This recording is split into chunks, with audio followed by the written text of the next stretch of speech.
చాలా రోజులకి వీడియోస్ పెడుతుంది ఏంటి అక్క అని చూస్తున్నారా? 2 రీజన్స్ అయితే ఉన్నాయండి. ఫస్ట్ ఏమో నాకు వీడియోస్ చేసి రీచ్ రావట్లేదేందా అని ఒక నిమిషం బాధేసి కొన్ని రోజులు ఆఫ్ చేశా. ఇంకో రీజన్ ఏమో నా బర్త్‌డే అంటే మా బాబు బర్త్‌డే కాంచి పెడదాం అనుకున్నాను. అప్పుడు నుంచి పెడదాం అనుకుంటే మా బర్త్‌డే అయిన తెల్లారి నుంచి మా బాబుకి, మా పాపకి మోషన్స్ అండ్ వామిటింగ్స్ అనమాట. ఆ కేక్ వల్ల అనుకుంటా.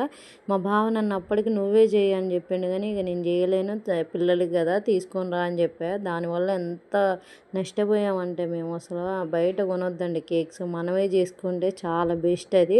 న్యాచురల్‌గా ఏ కేక్ చేసుకున్నా చాలా మంచిదండి. దానివల్ల అసలు ఎంత సఫర్ అయ్యామో మేము ఇప్పటికీ. మా బావకి ఇప్పటికీ కొంచెం అన్‌ఈజీగా ఫీల్ అవుతుండనమాట. అసలు వాడు రికవరీ కాలే. ఫుడ్ పాయిజన్ అయిందనమాట. మీరు ఎవరైనా చేసుకోవాలనుకుంటే నేను ఇన్ని కేక్స్ చేశా ఆ రోజు ఎందుకు చేయలేదా అని బాధపడ్డా అనమాట. మీరు ఎవరైనా చేసుకుంటే ఇంట్లో ప్రిపేర్ చేయండి. అస్సలు బయట తీసుకురాకండి. ఇంకోటి రియలైజ్ అయింది ఏంటంటే వీడియోస్ పెట్టినా కొద్దీ ఇంకా కొన్ని సంవత్సరాలకైనా కొంచెం నేను రీచ్ వచ్చిద్దన్న ఆలోచనతో మళ్ళీ పెడుతున్నాననమాట.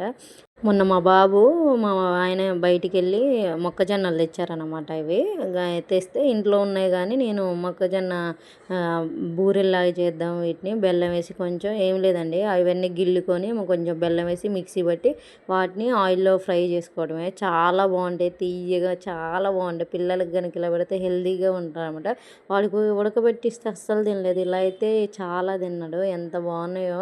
నేను దీని వీడియోస్ ఎక్కడ చూడకుండా నేను ట్రై చేశాను అనమాట. ఎందుకంటే ఇంత ముందుకు కూడా నేను చేశాను కాబట్టి.